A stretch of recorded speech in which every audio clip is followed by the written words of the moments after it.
আপনারা দেখতে পাচ্ছেন আমি বসে আছি রেল লাইনের রেল বিটের উপরে। আমার পায়ের নিচে যে রেল বিট গুলো দেখতে পাচ্ছেন, এগুলো বহুত দিন ধরে পড়ে আছে। আমার সম্ভবত যুগের পর যুগ পড়ে আছে এখানে।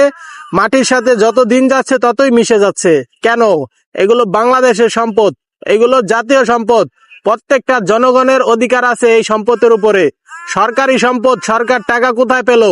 জনগণের টাকা। জনগণের টাকা দিয়ে সরকার সম্পদ কিনে এই সম্পদ ধূলিসাৎ করে দিবে, এটা কখনো হতে পারে না। আমাদের দেশে আমরা লক্ষ্য করেছি, আরো বহুত জায়গায় অনেক জেলায় বিভিন্ন রকমের প্রজেক্ট, কলকারখানাগুলি বন্ধ করে রাখা হয়েছে, স্থগিত ঘোষণা করা হয়েছে। কেন এগুলো স্থগিত ঘোষণা করা হলো? কোনো না কোনো সমস্যার সমাধান তো আছে। এই সমস্ত প্রজেক্টগুলি কেন এভাবে ফেলে রাখা হয়েছে? আমাদের দেশে বেকার মানুষের সংখ্যা বেশি, কর্মজীবীর থেকে বেকার মানুষের সংখ্যা বেশি। আর আমাদের দেশে সরকারি সম্পদ মাটিতে মিশে যাচ্ছে। কেন?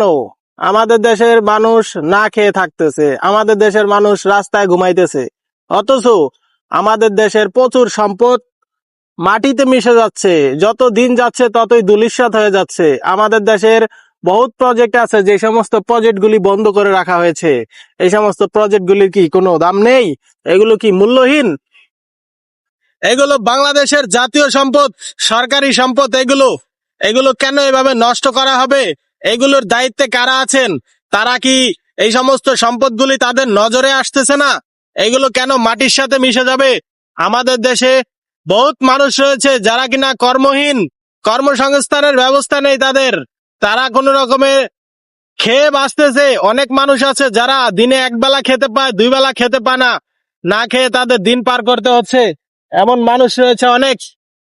বাসস্থান ছাড়া, জমি জমা ছাড়া, ঘরবাড়ি ছাড়া আমাদের দেশে প্রচুর পরিমাণে মানুষ রয়েছে। আমরা ঢাকার শহরে দেখতে পাই, রাস্তার ফুটপাতে পড়ে থাকে প্রচুর পরিমাণের অসহায় মানুষ। কেন এত অসহায় মানুষ পড়ে থাকবে? অথচ বাংলাদেশের এই সমস্ত সম্পদগুলি মাটির সাথে মিশে যাচ্ছে। কেন? বাংলাদেশের এই সমস্ত সম্পদের প্রতি তাদেরও অধিকার আছে, যারা কিনা রাস্তায় পড়ে আছে।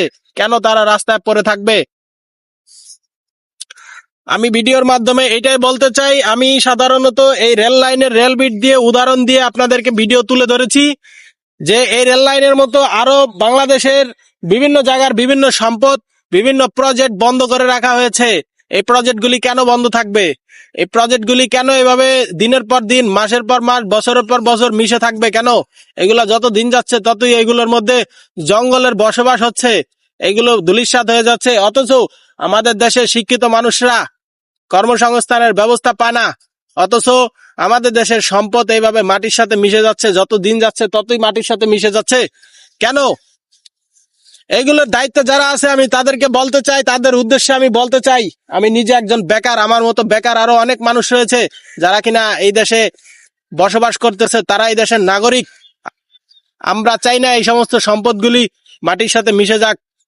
আমরা চাই এই সমস্ত সম্পদগুলি বিক্রি করে দেওয়া হোক। এই সমস্ত সম্পদগুলি বিক্রি করে নতুন নতুন প্রজেক্ট তৈরি করা হোক, যে সমস্ত প্রজেক্টে শিক্ষিত থেকে শুরু করে মূর্খ লোক পর্যন্ত কর্মসংস্থানের ব্যবস্থা পাবে।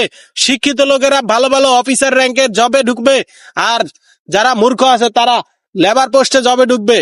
এই ধরনের কর্মসংস্থানের ব্যবস্থা করা হোক।